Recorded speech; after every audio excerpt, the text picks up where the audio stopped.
Good morning and good afternoon. Welcome to another episode of Before Coffee. It is the Friday news dump. We need to cover all the news that's going on right before the weekend here on Before Coffee, the father and daughter comprehensive news of planet Earth, where we look at the news 10 to 15 minutes before we start without any caffeine. Let's look at those headlines, shall we? Today on Before Coffee, Berlin's newest Pygmy Hippo makes her debut with a name inspired by a soccer star, and Scottish rocks may be a rare record of Snowball Earth. And the World Health Organization declared Mpox a global health emergency. Asteroid that killed the dinosaurs came from beyond Jupiter, a new study finds. And Columbian president resigns and focus shifts to the interim leader. The curious incident of the author who couldn't read or write. Mark Haddon on long COVID and overcoming 5 years of brain fog. And it's National Tell a Joke Day. So a horse walks into a bar and a bartender says, "Why the long face?" On August 16th, 2024 on Before Coffee.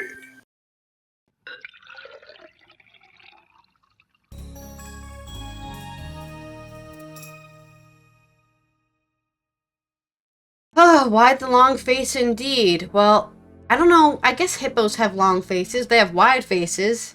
And even this one does. Even though it's a pygmy hippo, it still has quite a big face. Yeah. This is from news, a very short news update coming out of Berlin's zoo, as our newest pygmy hippo made her public debut yesterday on the 15th of August, after her name Tony, inspired by German soccer star Antonio Rudiger, was chosen from more than 20,000 suggestions. Wow, did they just put in a ticket? And the winner is Tony! Tony was born on June 3rd. She's still not much bigger than a small dog, but she delighted zoo visitors as she explored her enclosure alongside her mother, Debbie and Tony. Zoo sought suggestions for the baby's name and sifted through thousands of names over recent weeks. Zoo director Andreas Knirium said he initially leaned towards traditional Berlin names like Bullechen, I can't speak German, which translates to little meatball. Oh, that's so cute. They should have done that. But the little hippo's popularity on social media and the many name proposals suggested that she would become a real world star. We wanted to take account of this development with a short, concise name that also works well outside Berlin, he said in a statement on Wednesday, which was August 14th. Rudiger, a Berlin native who plays for Real Madrid and Germany, agreed to become the animal's honorary patron, or as the zoo put it, coach, sealing the deal for Tony. Wow, they're really going into this role play, huh? Debbie reared previous offspring in 2004, 2007, and 2008. The zoo has succeeded in breeding the species since 1921, which it says was the first time it occurred in Europe. Pygmy hippopotamuses are an endangered species, and fewer than 2,500 adults remain in the Ivory Coast, Guinea, Liberia, Sierra Leone, and said the zoo. They are already extinct in Nigeria, face a major loss of habitat as West African forests are cleared for mining and agricultural use, it added. So I guess go support your local pygmy hippo. I wonder if there's pygmy hippos anywhere else in the world. But I guess for me, the closest one would be the Berlin Zoo. There's probably some in America as well. America has a lot of zoos. Well, Colombia has a lot of hippos. Yeah, a lot of hippos. Well, it's a pygmy hippo, right? Not just a normal hippo. Well, they might have pygmies too, because Escobar would import just about anything. Oh, okay. He's the one that put the hippos in Colombia. Yeah. In some more science news, they've discovered a rock formation that spans Ireland and Scotland that may be a rare record of Snowball Earth. This is from Jody Harrison on the Herald Scotland. A crucial moment in planetary history when the globe was covered in ice.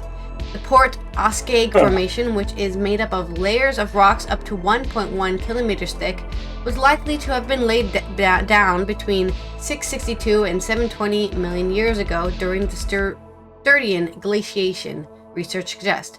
And by laid down, they don't mean some guy went out there and started spattering rock. It was just lava, rock formations, and stuff like that. This was the first of two global freezes thought to have triggered the development of complex life. According to a new study, one section of the exposed rock found on Scottish islands called the Garvalekis is unique as it shows the transition into Snowball Earth from a previously warm tropical environment. So Scotland used to be in a place with the tropics. Other rocks that formed at a similar time, like some in North America and Namibia, are missing this transition. Therefore, researchers believe their findings may be the world's most complete record of Snowball Earth, a theory that suggests Earth's oceans and land surfaces were covered by ice from poles to the equator. During at least two extreme cooling events between 2.4 billion and 580 million years ago. No one was alive to see that. Senior author Professor Graham Shields of the University College London, Earth Sciences said, "These rocks record a time when Earth was covered in ice.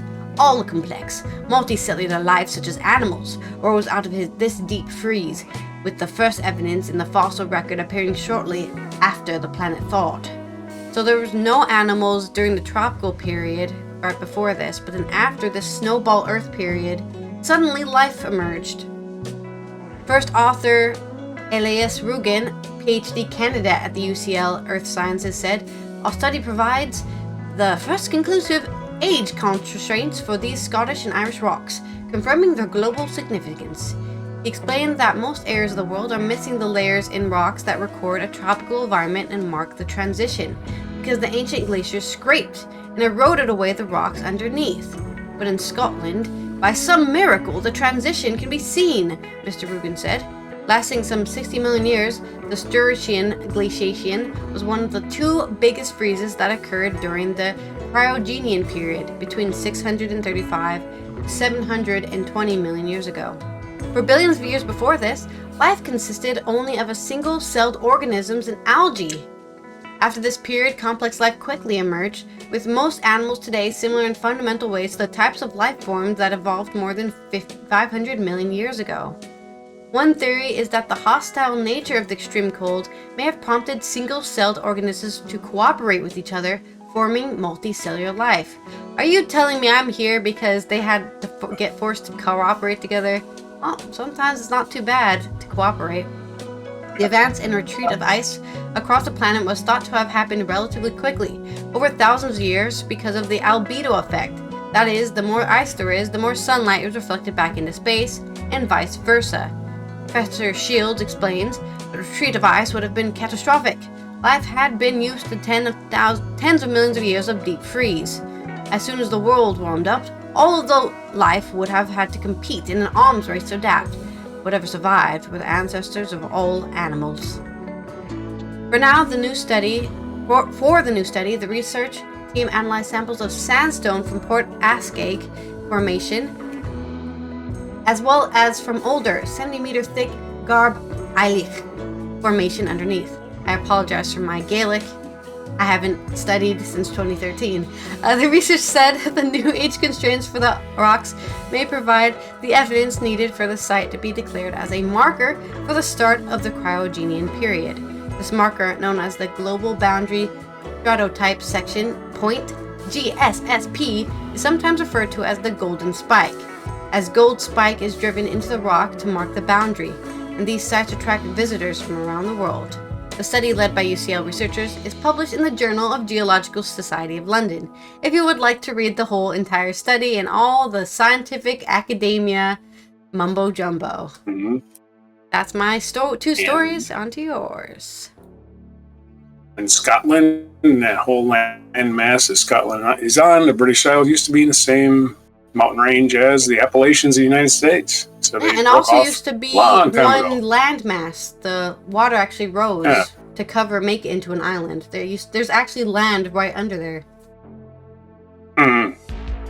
Yeah, the Ice Age, a lot of the first Ice Age exploration began in Scotland because all the pushed up land. They could just look at geological records through the layers. Okay, is it my turn yet? Yep. My story. Yes, it is. Okay, so we're going to go from The World Health Emergencies is from nationalgeographic.com. WHO declares Mpox a global health emergency. It's a deadly cousin of smallpox. It wasn't even known before 1958. Now Mpox, formerly known as monkeypox, is a global health emergency spreading throughout Central Africa, including in countries where it's never been spotted before. The current upsurge in Mpox in parts of Africa, along with the spread of newly sexually transmittable strain of the monkeypox virus, is an emergency not only for Africa, but for the entire globe, said World Health Organization Committee Chair Dimi Ogonya in a statement.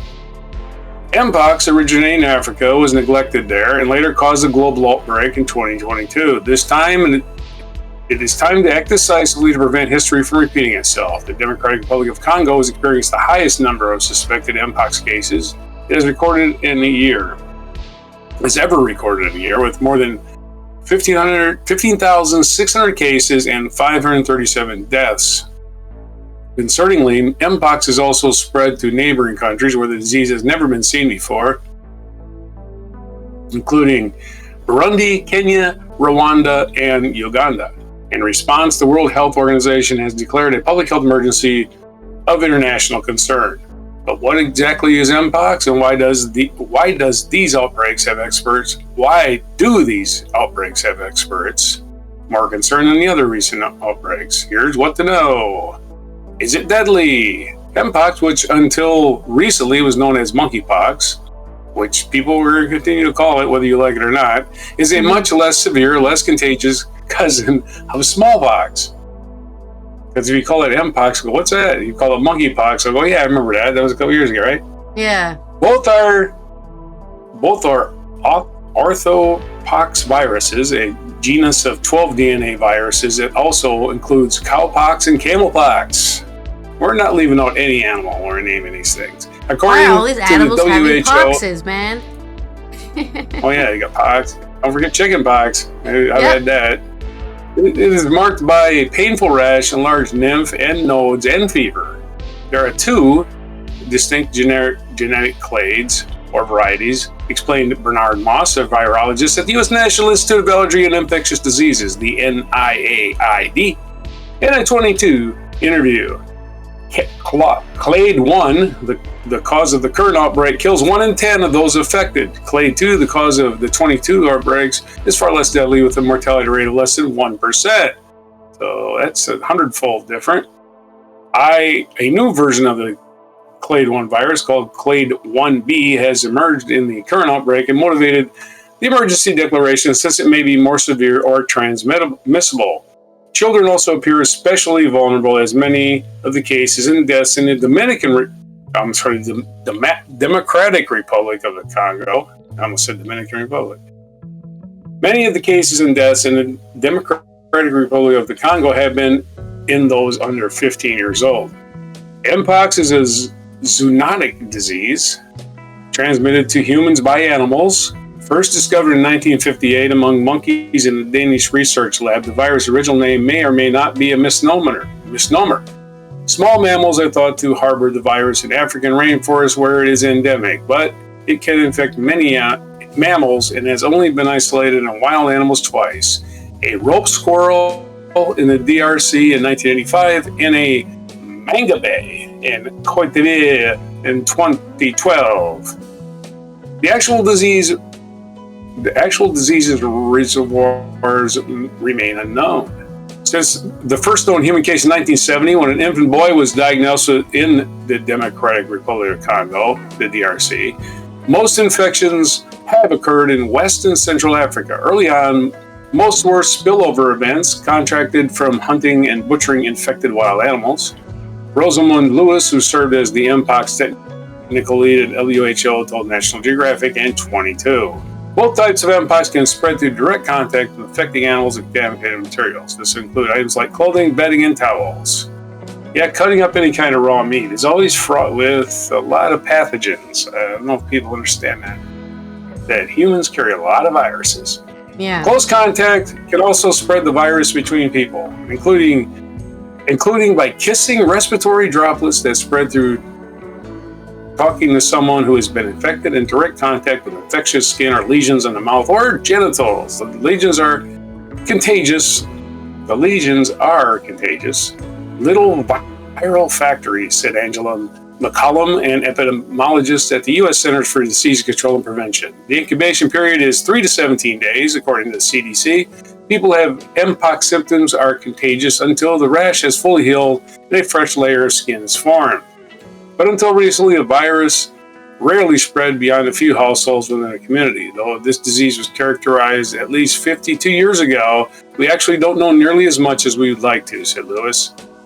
Is it a sexually transmitted disease? The 2022 Mpox outbreak overwhelmingly affected men who have sex with men. For public health officials, it has been challenging to educate the public about stigmatizing that community. The outbreak was likely amplified by sexual behavior at raves in Spain and Belgium. Wow. Okay. David Hyman, a longtime WHO infectious disease expert, told the Associated Press at the time, those events seeded international spread, much like large gatherings disseminated COVID-19 during the early days of the pandemic. But evidence suggests that Mpox is not an STD, said Moss. When someone is symptomatic, it spreads skin to skin, including through sexual behaviors, can also be transmitted through contact, bed sheets, towels, and clothing. It's basically the same as any other pox. You got to be in contact with somebody who's got the sores, right? Almost I think always it's really have to have the weird that sores. you have to say, oh, you know, blah blah blah. It's spread through all sorts of sex. Like, who's having sex while they're sick? I'm impressed. Oh, I don't feel so good. I have a fever. Maybe if I get rammed up a little bit, you know, I'll feel better. I don't know what's going on. To each his own. Maybe sex makes them feel better. Energy to have sex while you're sick. Either way, it's sexually transmitted, but it isn't because of sex. It's because of close human contact. Yeah.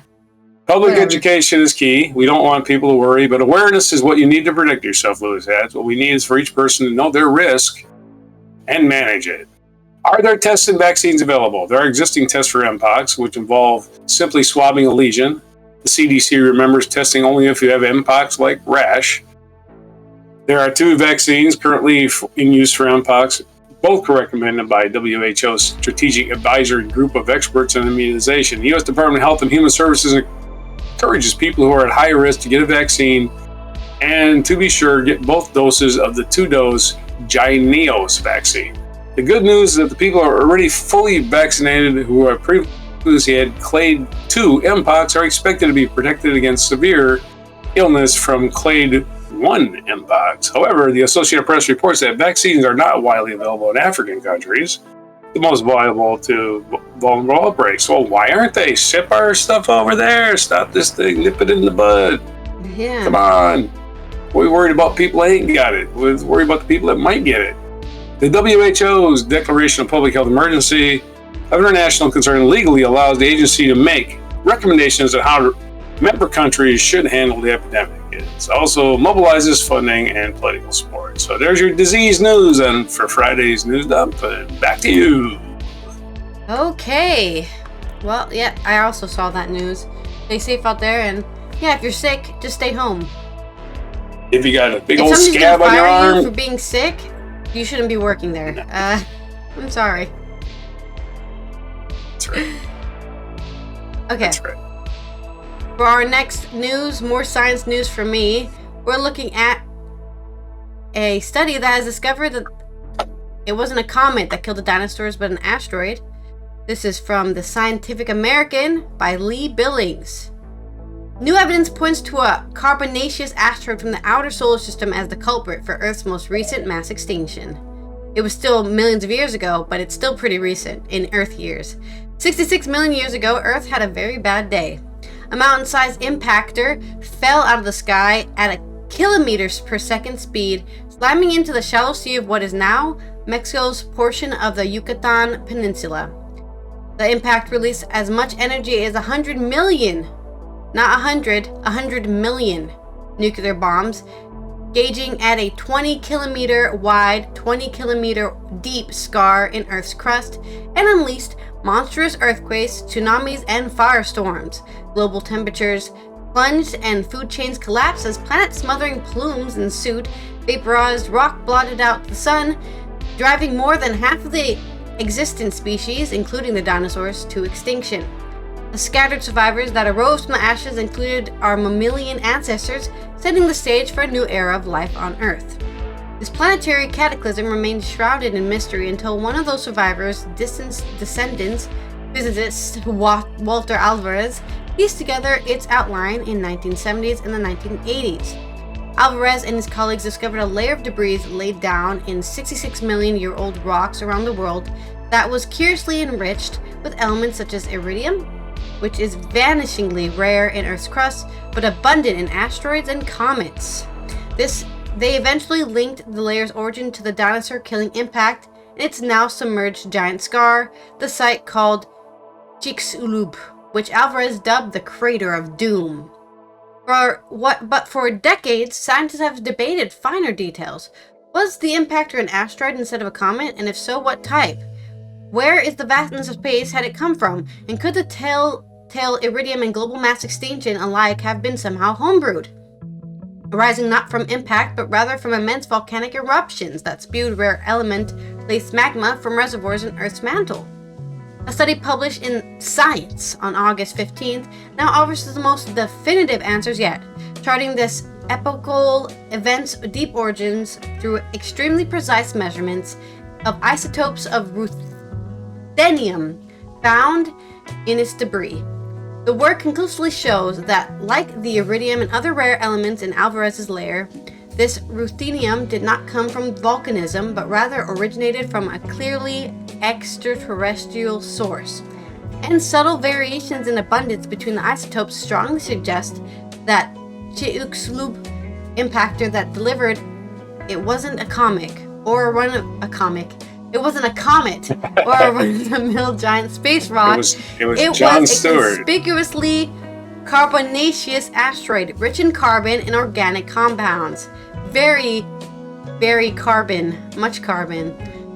I find these results very convincing, says Steve Desch, an astrophysicist at the Arizona State University, who was not involved in the work. They dovetail nicely with lots of other evidence. That evidence includes earlier measurements of other isotopes and minerals in Alvarez's layer, as well as geochemical studies of a handful of pristine shards of the shattered impactor that scientists have managed to recover intact from ancient sediments and fossils. On balance, Jess says the available evidence suggests the impactor probably wasn't a comet, but absolutely certainly would require more detailed isotope studies of sizable amounts of pristine cometary material, which researchers have not obtained. Okay, so that was a really weird sentence, but basically they said we need to study more comets to really be sure. It probably wasn't a comet, but we need way more different comets from space to say, oh, maybe it's this one.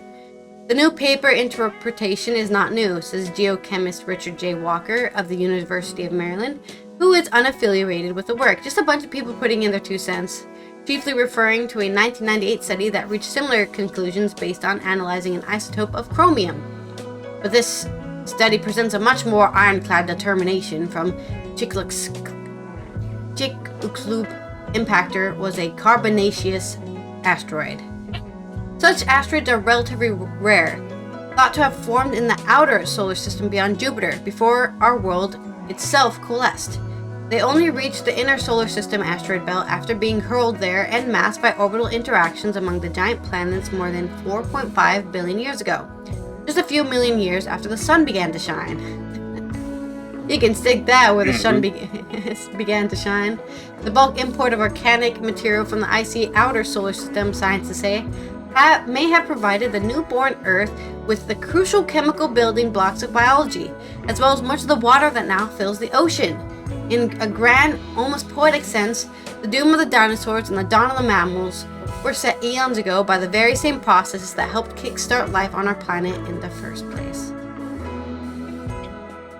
So that is your new info about the asteroid, or I guess more confirmed. They're getting closer and closer for it to be scientific fact. It can never really truly be scientific fact, because that's just not how science works. but they're getting close. And it was definitely a huge asteroid made out of carbon that struck the planet and killed the dinosaurs. Maybe not huge news for everyone, but huge news for me. On to your next story. All right. We'll reporting on the Columbian president, not Columbia the country, Columbia the university in New York. In case there was any confusion about that. This is from New York Daily News. After Colombian President Minoche Shafiq's resignation, focus shifts to interim leader Dr. Katrina Armstrong. So I suppose everybody's going to have a problem with her too. We'll see. All right. As former Columbian University professor Minoche Shafiq, who stepped down Wednesday, appeared before Congress last spring, students were executing a secret plot, pitching tents on main campus to pressure the administration to divest from Israel. 30 hours later, Shafiq would call the police to clear the pro-Palestinian encampment, touching off weeks of round-the-clock protests in and around Morningside Heights. Politicians from House Speaker Mike Johnson, if that is his real name, I don't believe it is. I think he's in a cyborg. The members of progressive congressional group, The Squad, descended on campus, as did the founder of the far-right Proud Boys. What they're proud of, I'm clueless. While a media frenzy kicked into gear. But further north, on Columbia's medical campus on Washington Heights, there was some activity, though not the same scale. And now trustees have tapped interim president Dr. Katrina Armstrong, a chief executive officer at Columbia University of Irving Medical Center, an insider with some perceived distance from events that roiled the main campus last spring, to take the reins from Shafiq.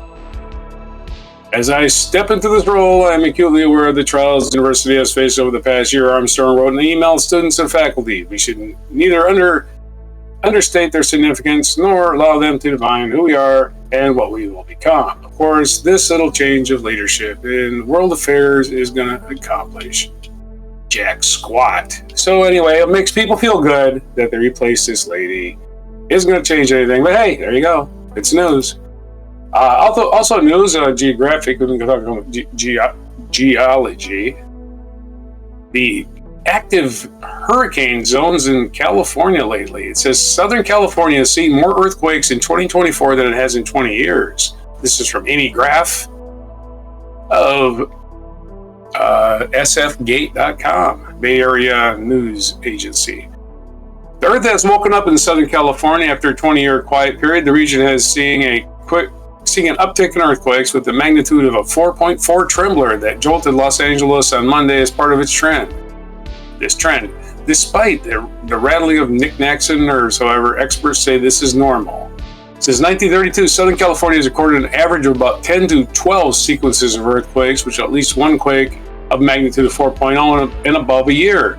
The past 20 years, though, did not follow this long-term trend. The average dropped to about 5 such sequences per year. Lucy Jones, a geophysicist and researcher at Caltech, wrote in a message on social media and told KTLA TV. This year saw another shift. Since the start of 24, the region has recorded 13 sequences with quakes of magnitude 4.0 and above, so lots of variability, but 2024 is closer to normal than the quiet of the last 2 decades, Jones wrote.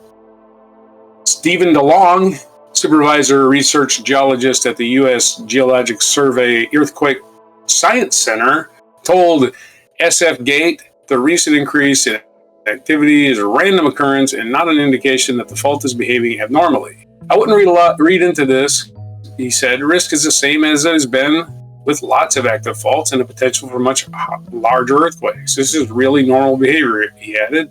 You're going to have some variability in these earthquakes. While the recent heightened activity doesn't increase the odds of Southern California getting hit with a large damaging earthquake like a magnitude 6 or above, the region is still at risk because it hasn't seen a significant shaker in a long time, and faults are holding stress, DeLong said. The stress builds up and the stress continues to build until it's released, DeLong said. Small earthquakes don't help prevent big earthquakes from happening, which is a common assumption.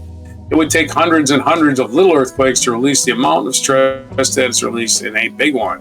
The southern section of the San Andreas Fault that runs just east of Los Angeles has not seen a big quake since the 1857 magnitude 7.9 Fort Tejon earthquake, which did not cause widespread property damage because Southern California had very little population at that time. It is probably the highest hazard fault in the state. The largest in the San Andreas could be the 7.0 and above. People need to be prepared to have their home safe and have food and water set aside. He added that damage and deaths would be likely in a quake this size, I would think, near Los Angeles, which is the second biggest city in the United States.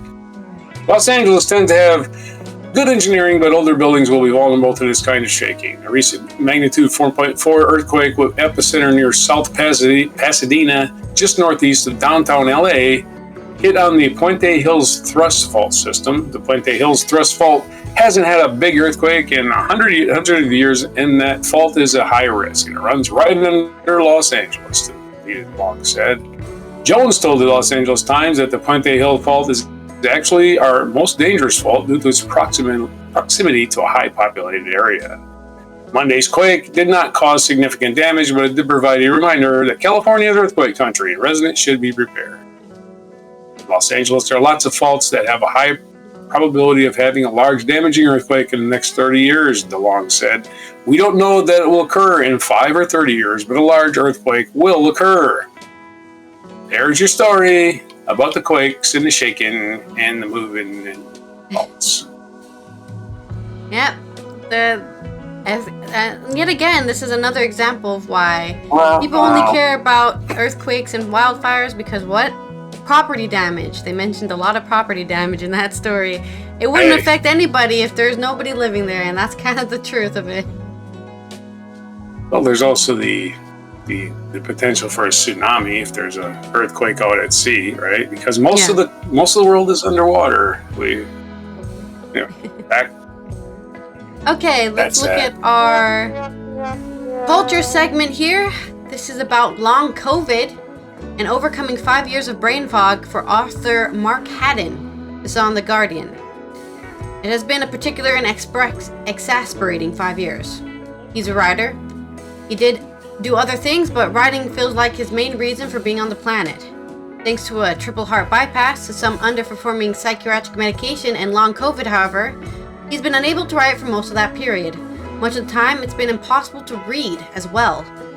The heart bypass happened in early 2019, 3 weeks before his last novel, The Porpoise, was published. Consequently, he had to do interviews either reclining on the sofa at home like a poodle-less Barbara Cartland, or down the line from Radio Oxford, which, after you've had your chest open with a circular saw and have trouble remembering your own phone number, feels like driving way too fast through thick fog. He was lucky. He knew something was wrong and was able to do something about it before he had a heart attack. When he was out for a run, his heart rate would hit a ceiling, and he had the peculiar sensation of something constricting his fuel line. This turned out to be a pretty accurate description of a dangerously narrowed cardiac arteries reaching full capacity. His GP and him ruled out several other possibilities. He went for a scan and was whisked away into a hospital. Haddon hadn't had a heart attack, but his physical recovery was relatively swift. He was walking around the ward a couple of days after the procedure and doing gentle runs and cycle rides after a few months. But his brain was porridge. He couldn't write or read. He'd wake up every day and feel as if he had just downed a large glass of red wine or thrown back 4 milligrams of Valium, and not in a pleasurable way. Sometimes it was infuriating. Sometimes he was too tired to feel anything. Haddon generally called it a pump head or a post-perfusion syndrome, the assumption being that it was caused by your blood being routed through the heart-lung machine for 4.5 hours. Though only perfusionists he spoke to bridled at the idea, which he took as a personal affront, pointing out that the hypothesis was backed up by no hard evidence, and that the condition could equally have been caused, for example, by fragments of powdered bone from a sawn sternum becoming lodged in the fine capillaries of his brain. So for a year after the operation, he walked and jogged and cycled and grumbled and counted his blessings, and tried not to think about capillaries blocked with powdered bone, or got very good indeed at the New York Times spelling bee, one of the few things Haddon's reduced brain was able to do. He tried to write tiny things to keep his brain in shape as a kind of mental physiotherapy. Hardin gave himself some of the exercises he gave students on the Averin creative writing course, but the resulting paragraphs never contained the promise of something longer, and looking at these sad little malformed orphans was nothing but a shoot to his confidence. So after a while, he stopped. The wisest medical advice came from his GP, who said that, while it was a wholly unscientific concept, many of his patients who had gone through chemo or major surgery needed a magic year to recover. Indeed, almost exactly at the end of those 12 frustrating months came a break in the fog, during which he wrote 2 short stories, one a version of the Minotaur myth in Elizabethan England, and the other a version of the Temptation of St. Anthony set at the end of the 3rd century, both a million miles away from his own life. It was like rediscovering the lost ability of time travel. Then the fog closed over again. He'd been on a mood-stabilizing drug for many years, and they no longer seemed to be working. Was it Pumphead Part 2, or Darkness, My Old Friend? Depressing fog, or fog of depression? The drugs, he said, were the kind your GP is not meant to tweak, so Hardin had a long wait to see a psychiatrist. He'd had non-fun experiences on the SSRI antidepressants before. Vivid memory of being outside the Jardin des Plantes in Paris and being convinced the Earth was spinning so fast that if he didn't hang on tight, he might be swept into the void. Oh, that's some pretty crazy reactions to antidepressants. That's scary to think that, the Earth is spinning too fast, I have to hold on. The psychiatrist insisted that he sample a buffet of different drugs before landing on a different SSRI, which suited Hardin just fine. The fog cleared, and he wrote another short story. Then he got COVID for the 2nd time. Okay, so he already had COVID before. So maybe this was also long COVID before from the first one. Because I think the first hit of COVID was really, really bad for a lot of people because we didn't even have any vaccines yet. But this second time of COVID morphed into long COVID. Unless it was Pumphead Part 2, it being in nature of brain fogs that they are hard to distinguish from one another. You just know you're in a fog, you don't know which one and where it came from. It was not operatically bad, but Hardin couldn't go on long runs. Short ones left him exhausted for days. He was sleeping 9 or 10 hours a night. Most days he couldn't read. His attention wandered halfway down a page so that he'd forgotten what had happened 10 lines earlier. He certainly couldn't write. The best description he heard from a friend of a friend. For chemo, she said, she had a big table in her head. She could arrange many things on it, see them all at the same time, and understand how they related to one another. Now, she had a very small table in her head. She could put a couple of things on it, but add another and one of those other things fell off. You needed a very big table in your head to write a short story, let alone a novel. You need to see the multiple possibilities which might flow from an initial idea, and you need to see the longer-term consequences of tiny changes. Even a good paragraph is 100 interconnected parts. Change one and the effects ripple through the whole. Again, Hardin is lucky. He has a fantastic family, 2 of whom are quite costly to maintain, but one of whom has a well-paid full-time job. So the bailiffs were not going to be knocking at the door. Plus, once upon a time, he wrote a book that is, to his astonishment, still selling. What do you do when your raison d'etre has upped and offed? Some days, Hardin felt as if he was in his late 80s and living in a very high-quality care home. The longer it went on, the less hope he had it would get better. It should have been terrifying. Occasionally it was. Sometimes he'd get angry with himself. Surely, Hardin just needed to concentrate, to force himself to get stuff done, to stop being lazy. But that kind of thinking takes away too much energy to sustain for long. So, he'd shrug his shoulders and stare out the window, or spark up some games apps. Oh no, not the mobile gaming brain fog, that's even worse. I can't do anything but click button and hear sound. Ding! Ding! This is life now. One of the peculiarities of the fog, and this, he suspects, is what makes it particularly galling for many similarly befogged people, was that it was largely invisible from the outside. He'd have a borderline pathological need to make sure everyone around him is okay. He might be staring at the walls at home, but be put in the presence of other people and he'd perk up. When he was home and opened a book, however, the worlds would swim again. Something similar happened during Hardin's weekly shifts as a listening volunteer for the Samaritans. Just as everyone became sober and as soon as the fire alarm goes off, so the fog would clear as soon as the phone rang 3 times, and he'd pick up, not knowing who would be at the other end. Would it be someone who was desperately lonely? Would it be someone in depths of florid psychosis? Would it be someone standing on a motorway bridge? Those shifts were one of the things that got him through the fog. Not just a sense of there, but for the grace of God, but because it was nearly 4 hours every week, and when he had to think about other people, an enforced holiday from the sledge of his own head, and a regular dose of feeling genuinely was useful. The power of empathy, huh? Art helped too. For a long time before writing The Curious Incident of the Dog in the Nighttime, Hardin worked at a magazine illustrator and illustrated many his own books for children. And he carried on making art of some kind ever since. And art, I feel, doesn't require as much brain power as writing. When he's all written out, he can turn art and make things that requires no words whatsoever. Then, when you start missing language, you can return to writing once more. When the fog came down, he couldn't paint or draw. But, to his surprise, he could make sculptures. Oh! Painting and drawing requires sustained focus. You're always toggling between control and looseness. You're constantly swapping hats. In one moment, you're making the picture, the other you're wondering what it would look like to a critical stranger. Then suddenly, you're the artist again. Sculpture, at least the kind of sculpture he was making, can be made in your head. Thanks perhaps to an ability inherited from an architect father, Hardin could build a single 3-dimensional shape on that small imaginary mental table. He could then build it in cardboard, paper, or acrylic paint, simply by following the instructions in his mind's eye. It was uplifting to look across his workroom and see the expanding gaggle of brightly colored abstract shapes which look as if they came alive at night when no one was watching, and to know that he was still able to add something to the world.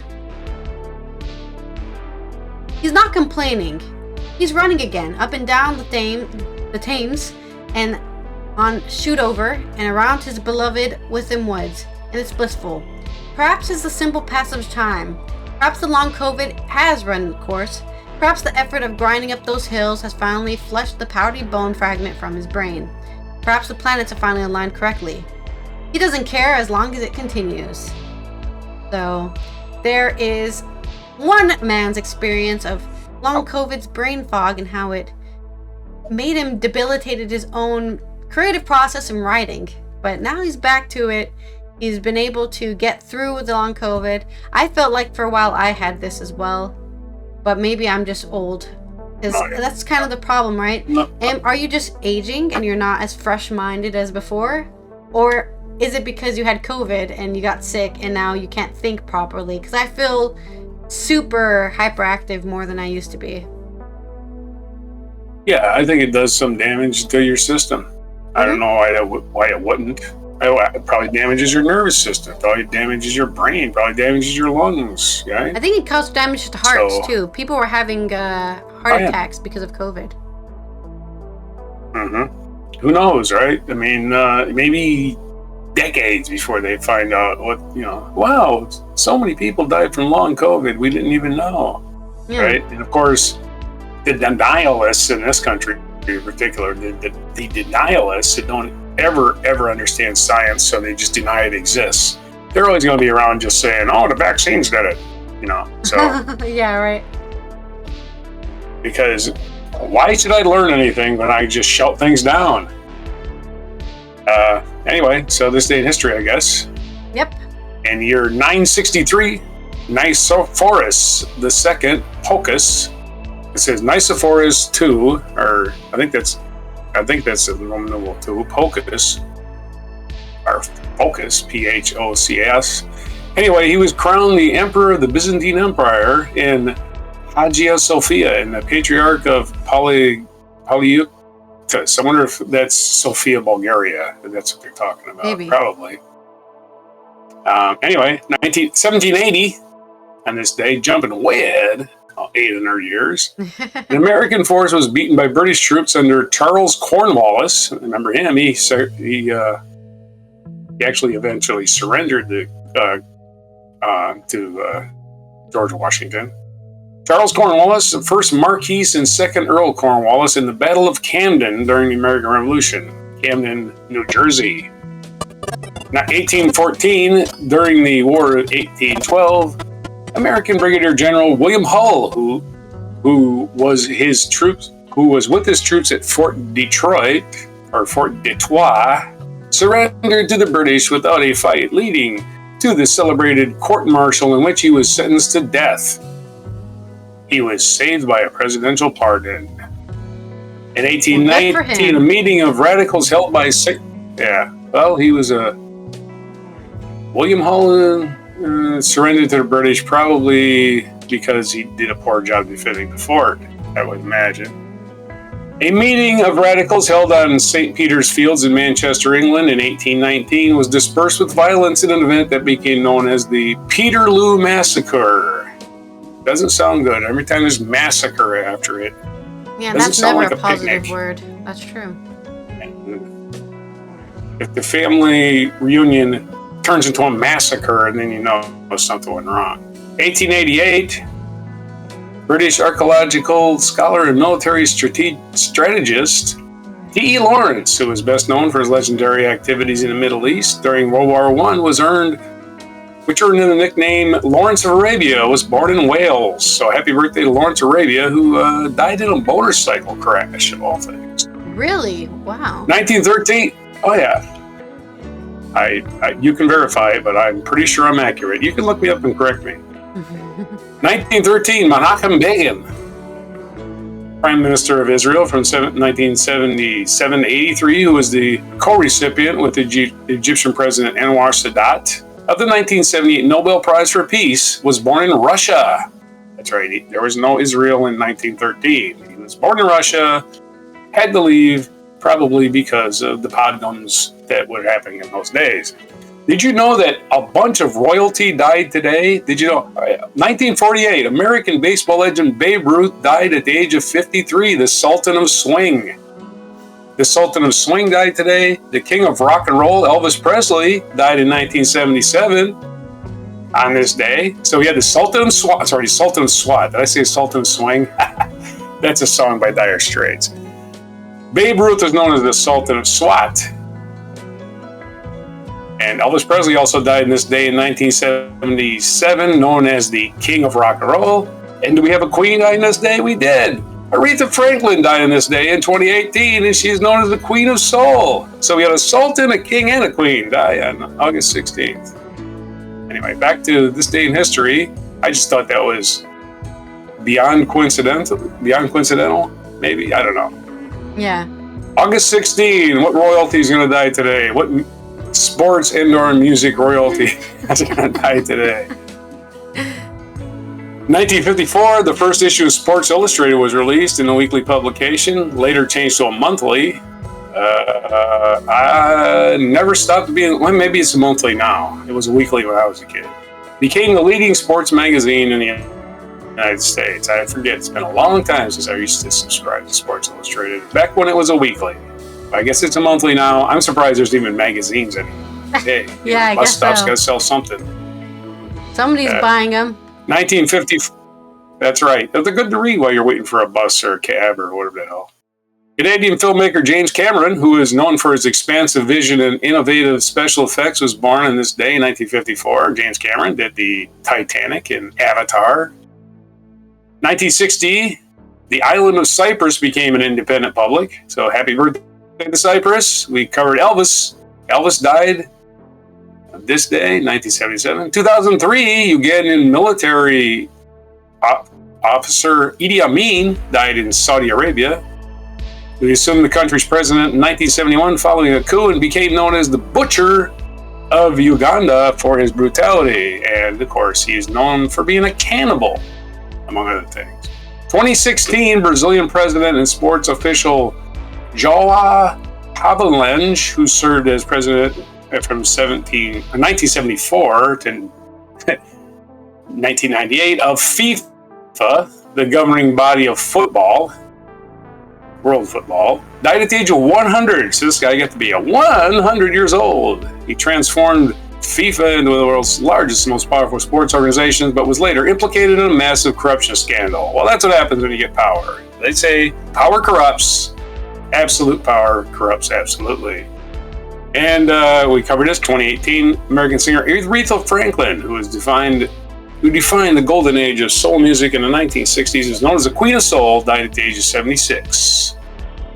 Our featured event in 1996, Leonel Fernandez Reina inaugurated as president of the Dominican Republic. The youngest person ever elected president of the Dominican Republic, Leonel Fernandez Reina, was sworn in this day in 1996 and soon instituted measures to end corruption and improve the country's economy.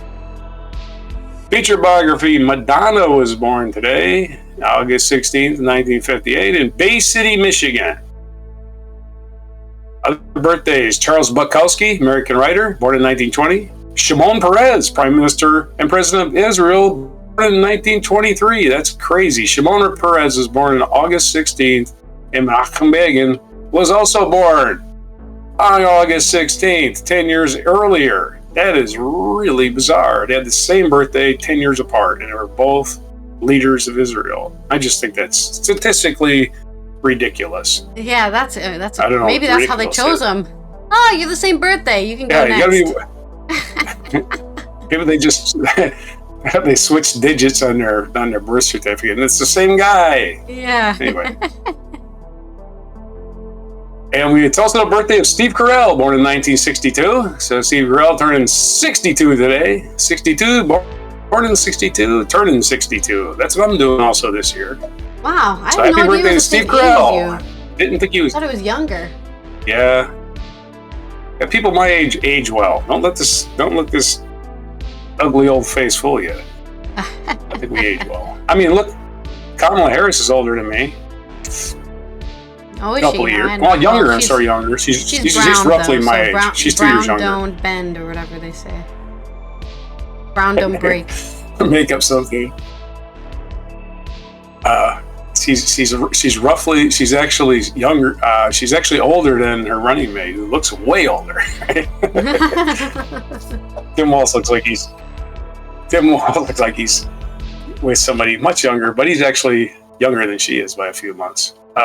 So there's this day in history. What day is it today? It is besides National Tell a Joke Day, which will always make you happy, it's National Roller Coaster Day. So if you can tell a joke on a roller coaster, then kill that with our 2 birds with 1 stone. It's also National Airborne Day, as in jumping from an airplane, jumping from a perfectly good airplane into a parachute that was packed by somebody else. Oh yeah, no, always pack your own chute.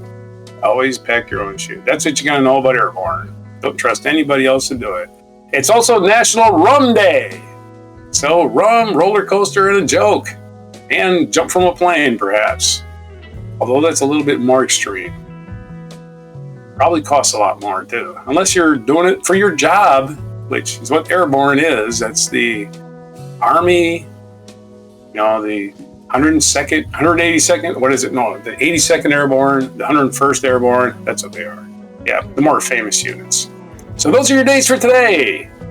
August 16th, 2024 on Before a Joke.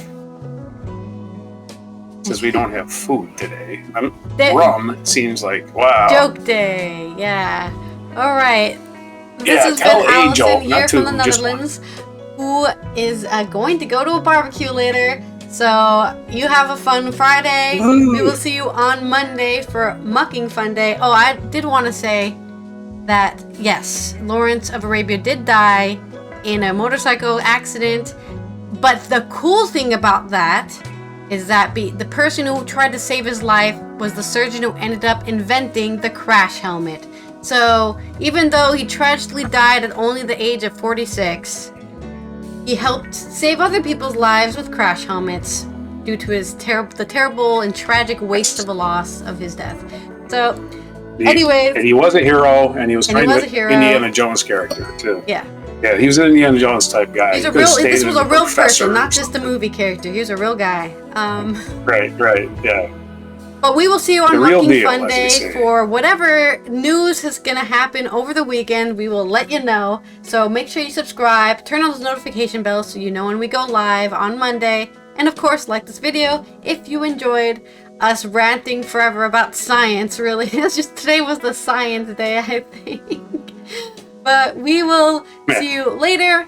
Let's go look at that mic drop moment. Starting at This F, just riding on the F. Maybe that's a good way to start. again, the greatest living rock star, Neil Young. Just like a I was Neil tears Young. just. Yeah. Neil Young and Crazy Horse, actually, his band here. Crazy Horse belongs in a Hall of Fame. Is Crazy Horse actually native, or they're just called Crazy Horse? Some of them might be. Pretty sure there's a famous Native American called Crazy Actually- Horse. His bass player is Mexican. I'm pretty sure he's from Molina. Yeah. There was a Lakota leader in the 19th century. Mm-hmm. One of the people who took up arms against the I know. American settlers. Oh, wait, he's the one on the Native American Mount Rushmore, basically. That's the person they're trying to build. We're talking about something else.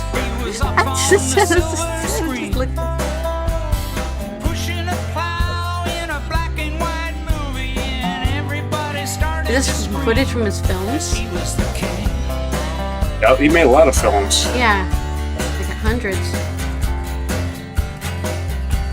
And some of them were actually half decent. The original ones. First few. And then he kind of sold out at the end. His manager screwed him. Yeah, that's what they do in the film too. They're like, the manager was the bad guy. He got stuck in Vegas. This is the truth. He got stuck in Vegas because his manager owed the casino shitloads of money. That's the only reason he was doing Vegas. He was totally controlled by that guy. Yeah. Oh, he's just kissing those people on the mouth. Oh, they're girls, man. They want to sleep with them. If a man He's came up, Elvis. can I have a kiss? No.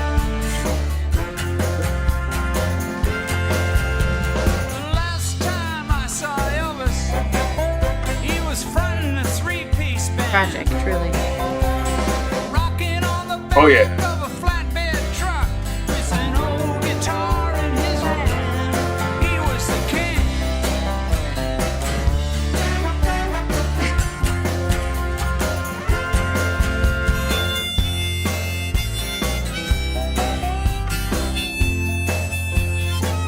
Look at that guy. He's having The the freaking time of his slow-mo life. of the audience. Yeah, hell yeah. Oh, look at that guy mad. He's all mad. This is rock and roll is gonna kill us all.